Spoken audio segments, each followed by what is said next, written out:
Selamat pagi pemirsa, apa kabar Anda di pagi hari ini? Senang sekali saya Graciela Taime dapat menjumpai Anda dalam Berita Papua. Sejumlah berita menarik dan teraktual telah dirangkum tim redaksi kami. Berikut 3 berita utama hari ini.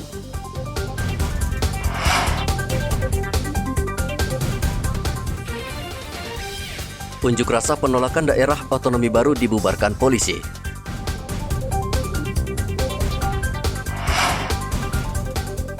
Pemerkosa 4 wanita diringkus polisi.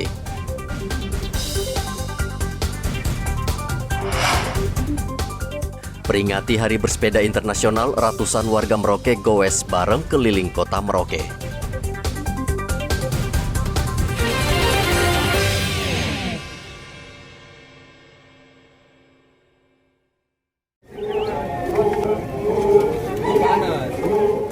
Unjuk rasa penolakan daerah otonomi baru atau DOB berlangsung di sejumlah daerah.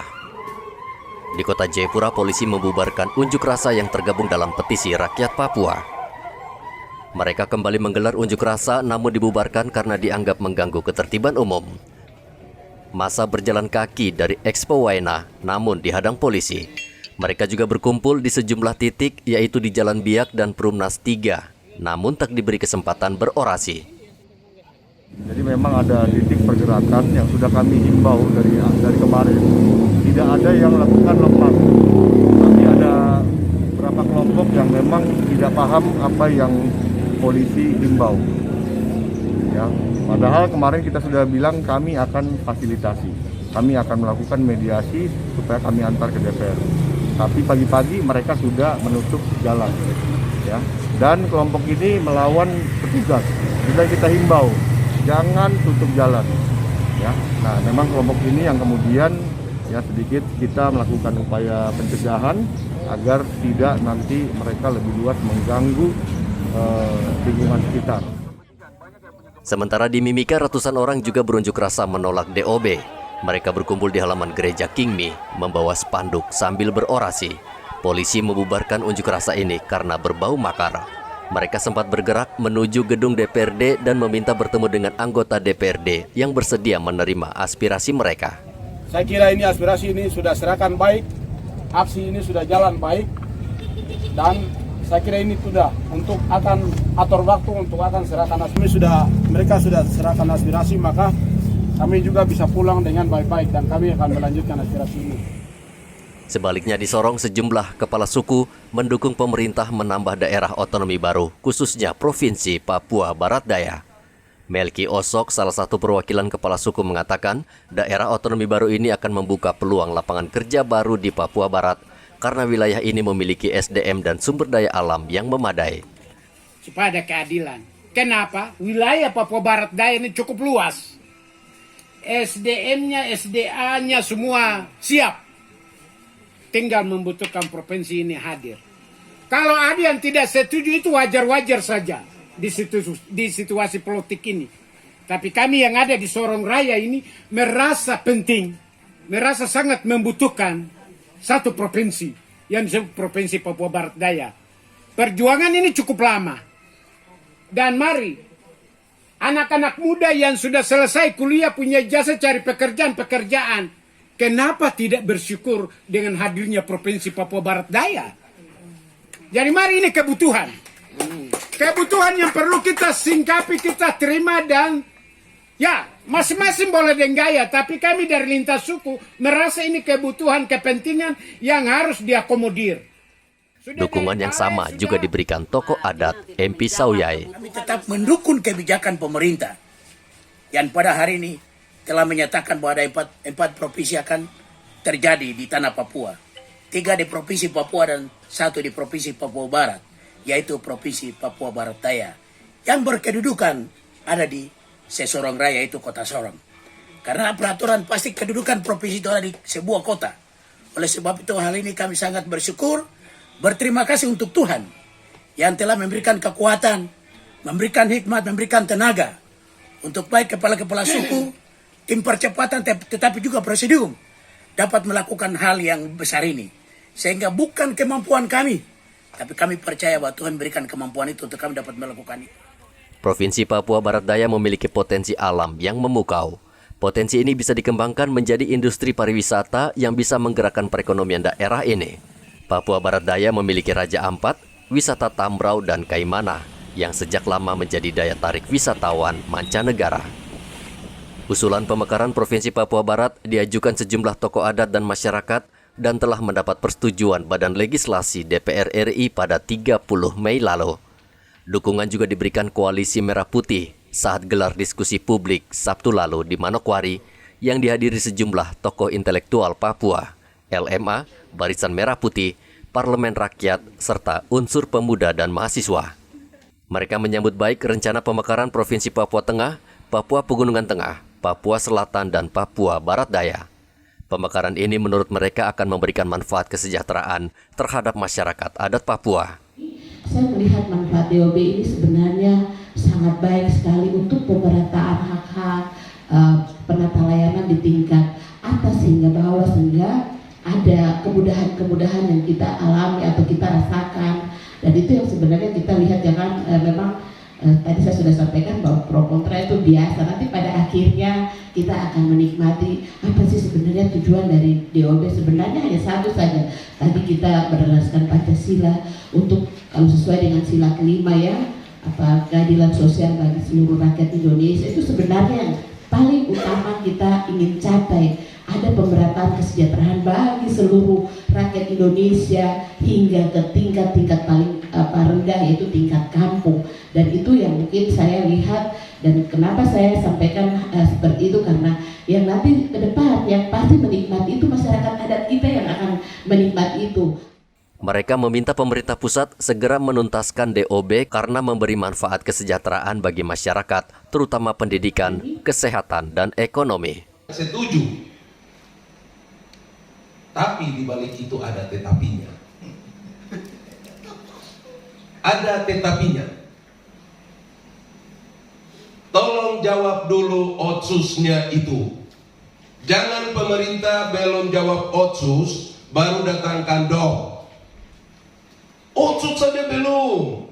Bagaimana lihat orang Papua yang sekarang ada jalan di jalan Isap Lemai, bawah kiri kanan begini. Belum jawab itu. 3 ini saja belum jawab. Pendidikan. 1, pendidikan. 2, kesehatan. 3, ekonomi. Bagaimana pemerintah itu bisa bersentuhan di bawah Papua? Kalau hari ini dalam Papua disentuh, saya kira bagian-bagian yang hari ini menjadi sebuah salah satu contoh pemekaran hari ini. Ini kebutuhan memang. Pemekaran ini sebuah kebutuhan. Tapi untuk saat ini saya kira belum. Kalau dipaksakan, dia akan pasti berbenturan keras. Mereka juga menilai sudah saatnya masyarakat di tanah Papua diperhatikan dan diberi prioritas, serta menjadi tuan rumah di negerinya sendiri. Lebih jelas, rentang kendali, semua akses harus terlaksana dengan baik. Tinggal siapa orang Papua, pemimpin orang Papua harus melihat itu, orang-orang pribumi. Saran saya yang pertama, negara mempersiapkan satu lembaga di tingkat kementerian untuk membantu negara, membantu presiden, pemerintah pusat dalam rangka mengkoordinasikan semua aktivitas yang ada di Papua, entah itu DOB, pelayanan publik. Dan lembaga itu harus dibentuk untuk menghilangkan ego sektoral dari kementerian. Semua kebijakan yang mau masuk ke tanah Papua harus melalui kementerian itu. Harus melalui kementerian itu. Dan tidak boleh ada orang lain duduk di dalam kementerian itu. Berikan orang asli Papua yang duduk di situ. Rencana pemerintah membentuk daerah otonomi baru menuai pro dan kontra. Sebagian menolak karena DOB kerap dikaitkan dengan isu memisahkan diri dari NKRI. Sebagian lagi mendukung rencana pemerintah karena dengan DOB, pemerintahan bisa berjalan lebih efektif dan memberikan dampak bagi kesejahteraan rakyat. Tim Liputan melaporkan.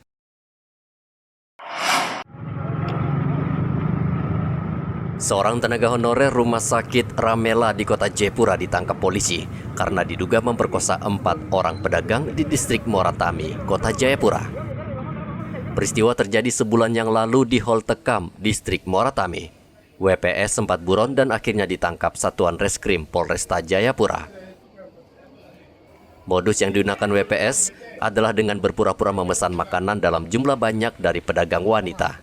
Lalu ia meminta diantarkan ke lokasi yang sudah ditentukan. Saat korban tiba di lokasi, WPS kemudian memperkosa dengan mengancam korban dengan senjata tajam.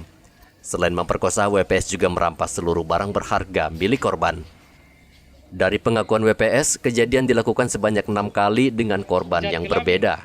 Dan dari 6 korban tersebut, 4 orang sudah membuat laporan polisi, sementara 2 orang lainnya belum dan masih ditelusuri oleh polisi. Dari hasil pemeriksaan, ya, ini yang bersangkutan ya, melakukan dengan modus melakukan pemerkosaan, yaitu terhadap korban-korban tentunya perempuan yang jualan. Ya, jualan di pagi hari, ya, kemudian korban dirayu, ya, disampaikan bahwa kalau jualannya ini akan dibeli untuk keperluan yang jumlah yang sangat banyak. Namun untuk melihat karyawan yang membutuhkan ini, diajaklah si korban, ya, korban diajak naik motor, kemudian diajak ke TKP yang berulang, yaitu di daerah Oltekam, ya, distrik Muara Tami. Yang bersangkutan korban diajak, kemudian disetubuhi, ya, dibawa ancaman, ya, kalau teriak, ya, akan dibunuh atau akan ditikam, ya. Kemudian setelah diperkosa, ada beberapa barang yang milik korban juga diambil secara paksa. Ini modusnya. Perbuatan WPS tergolong pidana berat yang bisa diancam hukuman hingga 12 tahun penjara. Arthur melaporkan dari kota Jayapura, Papua.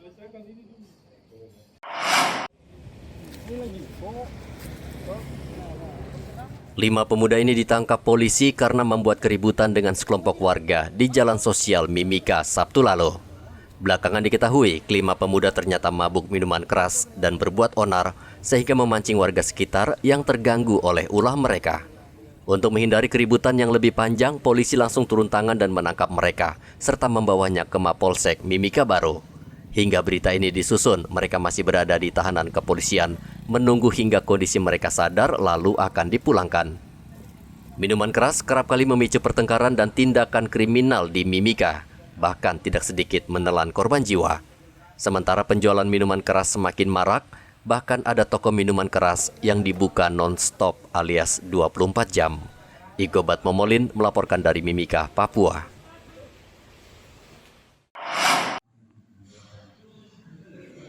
Penyidik Satuan Reskrim Polres Sarmi menetapkan 7 orang tersangka pelaku penganiayaan terhadap Sekda Kabupaten Sarmi, Elias Bakai.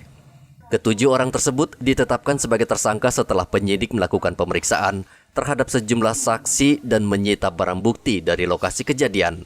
Selain itu, ketujuh orang juga melempar polisi yang saat itu hendak membuka blokade jalan Trans Jayapura Sarmi. Dari 7 orang yang ditetapkan tersangka, 5 orang sudah ditahan di Mapolres Sarmi, sementara 2 orang lainnya masih dirawat di rumah sakit. Barang bukti terkait dengan peristiwa tersebut, kemudian melakukan pemeriksaan para saksi-saksi, dan kemudian telah menetapkan 7 tersangka atas pemenangan jembatan Tor Kabupaten Sarmi. Jadi 5 tersangka sudah dilakukan penahanan dan 2 tersangka masih dilakukan perawatan di Rumah Sakit Bayangkara di Kota Jayapura, yaitu tersangka atas nama ME, KS, AB, ET, JB, TS, dan EM. Ya, dijerat pasal 192 ayat 1 dengan ancaman hukuman 9 tahun. Mereka dijerat dengan pasal 192 KUHP dengan ancaman pidana penjara paling lama 9 tahun. Sebelumnya, sekelompok warga berunjuk rasa dengan memblokade jalan Trans Jayapura Sarmi. Mereka menuntut pembayaran ganti rugi atas hak ulayat jembatan Tor Atas. Elias Bakai saat itu berusaha meredam unjuk rasa, namun justru menjadi korban. Ia dianiaya hingga babak belur sehingga harus dilarikan ke rumah sakit. Arthur melaporkan dari Sarmi, Papua.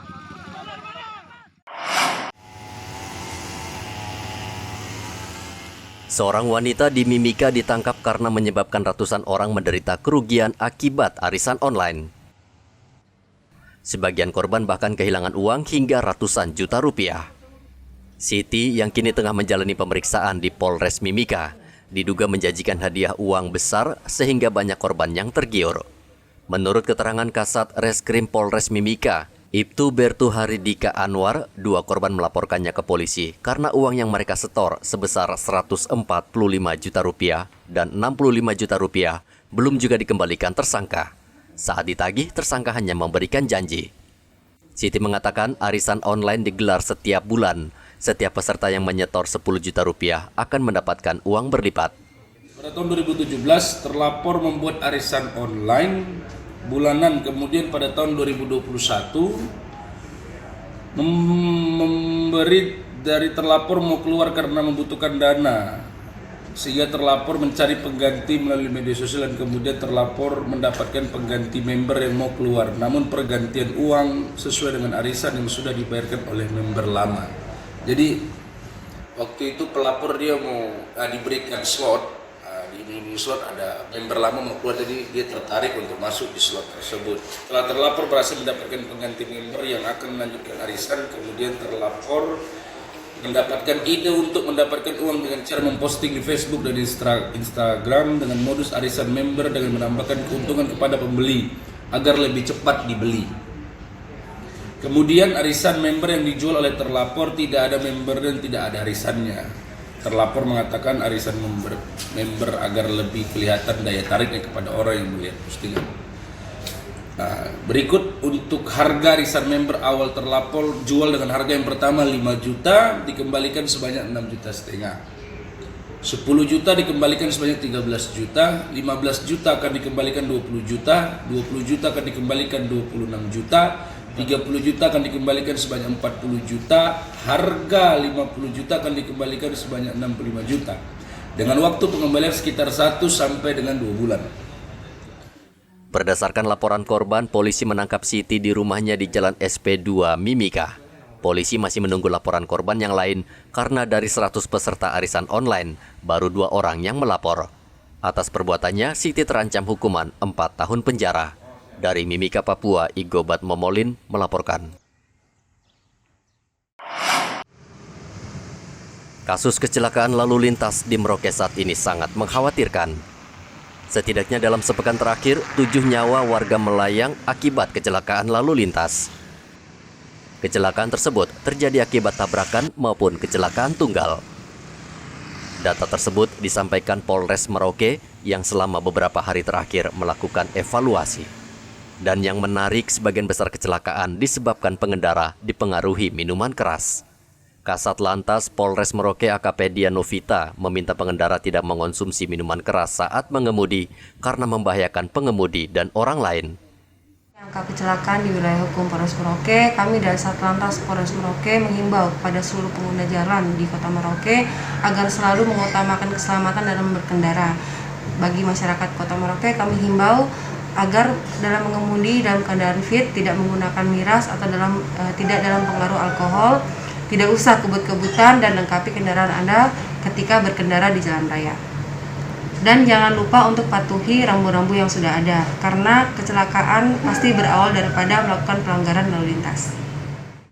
Dari hasil evaluasi ini, polisi juga meminta orang tua untuk tidak mengizinkan anak-anak yang belum cukup umur berkendara. Di Merauke banyak anak di bawah umur yang asik berseliweran dengan kendaraan bermotor. Padahal ini sangat berbahaya bagi diri mereka dan orang lain. Muhammad Ridwan melaporkan dari Merauke, Papua. Pemerintah menetapkan batas usia bagi calon jemaah haji untuk tahun ini. Batas usia ditetapkan maksimal menjadi 65 tahun sesuai yang disyaratkan pemerintah Arab Saudi. Pemerintah Arab Saudi juga membatasi calon jemaah haji untuk mengantisipasi COVID-19, sehingga sebagian besar calon jemaah haji Indonesia asal Merauke batal berangkat, mengingat sebagian besar mereka berumur di atas 65 tahun. Untuk jamaah yang 135 harusnya diberangkatkan karena ada pandemi, itu ada beberapa kriteria. Pertama, jamaah yang sudah melunasi tahun 2020. Terus kriteria kedua diperuntukkan, dikondisikan, diprioritaskan yang berumur 65 tahun ke bawah. Terus yang umur 65 lebih ke atas otomatis diprioritaskan untuk tahun depan. Karena apa? Kondisi 65 tahun itu kan sudah lansia. Dikhawatirkan nanti dengan adanya pandemik itu mudah terjangkit penyakit, sehingga pemerintah melindungi jamaah jangan sampai terjadi hal-hal yang tidak diinginkan. Kalau calon jamaah yang berumur di atas 65 ada berapa banyak Bu Haji yang itu banyak, lebih banyak daripada yang umur 65 ke bawah. 65 ke bawah ya? 80-an lebih. 80 lebih. Karena kan cuma 56, sedangkan kita 156 berarti kurang lebih berapa? 70 lebih itu ya. Sebelumnya 136 calon haji Merauke siap berangkat ke Tanah Suci. Namun karena keluar persyaratan baru termasuk jatah kuota haji, akhirnya tahun ini hanya 56 jemaah haji yang berangkat. Muhammad Ridwan melaporkan dari Merauke, Papua.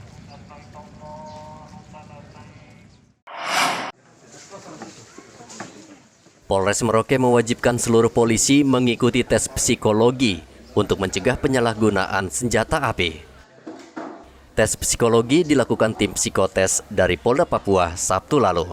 Kapolres Merauke AKBP Untung Sangaji mengatakan tidak semua polisi boleh memegang senjata api karena watak dan kondisi psikologis polisi berbeda. Menurut dia, tes ini berguna untuk melindungi warga dari aksi koboi oknum anggota Polri yang menggunakan senjata api. Setahun sekali kita di Polres melakukan uji tes psiko, khususnya untuk senjata api. Karena sebagian besar personil kita ini kan menggunakan senjata api, takut kalau dia punya kepribadian yang ganda, yang tidak baik untuk masyarakat, kan kita harus psikotes agar kita tahu anggota kita ini siapa dan bagaimana dia. Apakah dia pencuri, dia penipu, dia penjahat, pengkhianat, dia tidak pantas menggunakan senjata api, agar di sini bisa terjawab. Supaya ketika kita melihat petugas menyandang senjata di samping, kita sudah percaya orang ini betul-betul baik. Ada berapa anggota Polres Pak yang mengikuti kegiatan ini? Ya 85%. Nah, bidang tesnya apa saja Pak yang di... Ya, khususnya psikotes untuk senjata api. Senjata apa ya? Nah, tapi di situ juga bisa ada banyak penilaian. Di dalam psikotes itu sendiri bisa kita lihat nanti hasilnya seperti apa. Apakah dia tergolong yang tadi saya sebutkan, ataukah dia biasa-biasa aja. Kalau dia biasa-biasa aja lulus, ya nggak perlu dia memegang senjata api. 120 anggota Polres Merauke mengikuti tes psikologi ini. Menurut catatan Kompolnas, penyalahgunaan senjata api oleh polisi di seluruh Polda di Indonesia sejak tahun 2010 hingga 2021 naik menjadi 702 kasus. Di tahun yang sama, Kapolri Jenderal Listio Sigit Prabowo menerbitkan telegram yang berisi pencegahan penyalahgunaan senjata api oleh polisi akibat kasus penembakan yang dilakukan Bribka CS yang menewaskan 3 warga sipil. Muhammad Ridwan melaporkan dari Merauke, Papua.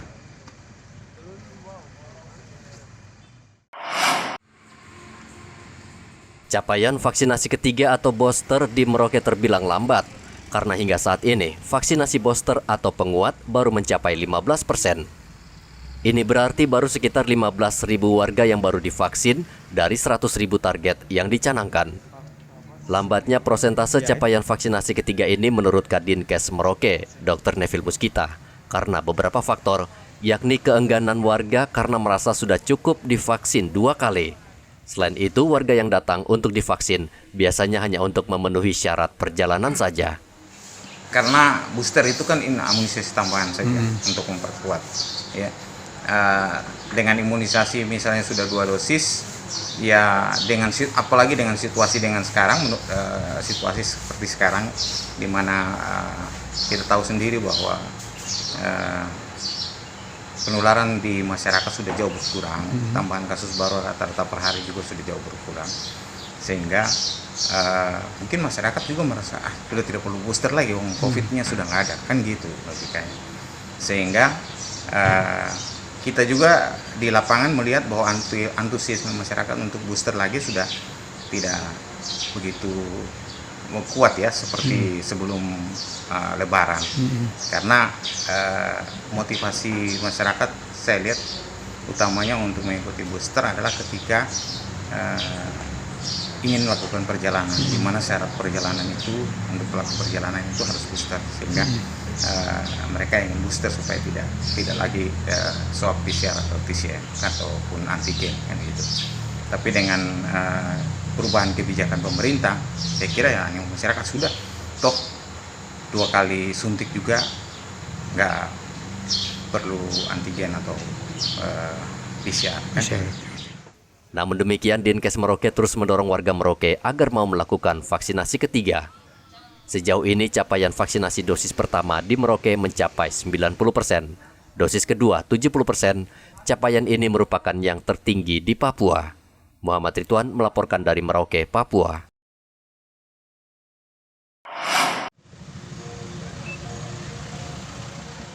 Ratusan warga dari berbagai klub sepeda di Merauke menggelar aksi sejuta sepeda satu Indonesia dalam rangka Hari Sepeda Dunia Ahad kemarin. Pelaksanaan aksi sejuta sepeda ini dilepas Kepala Dinas Perhubungan. Ratusan pesepeda mulai mengayuh sepeda dari kawasan Libra Merauke dengan menempuh jarak sepanjang 10 km, melewati Taman Makam Pahlawan, Trikora, Jalan Raya Mandala, dan Ahmad Yani, serta berakhir di halaman kantor Bupati Merauke. Ketua Panitia Warto mengatakan kegiatan ini juga bertujuan agar warga masyarakat menerapkan pola hidup sehat serta mengurangi polusi. Perserikatan Bangsa-Bangsa PBB belum lama menyatakan bersepeda sangat berperan besar bagi kesehatan di tengah pandemi selain sebagai moda transportasi. Muhammad Ridwan melaporkan dari Merauke, Papua. Pemirsa, informasi tadi sekaligus mengakhiri jumpa kita dalam Berita Papua. Saya Graciela Taime mewakili kerabat kerja yang bertugas menyampaikan terima kasih, selamat beraktivitas, sampai jumpa. Wanyambe.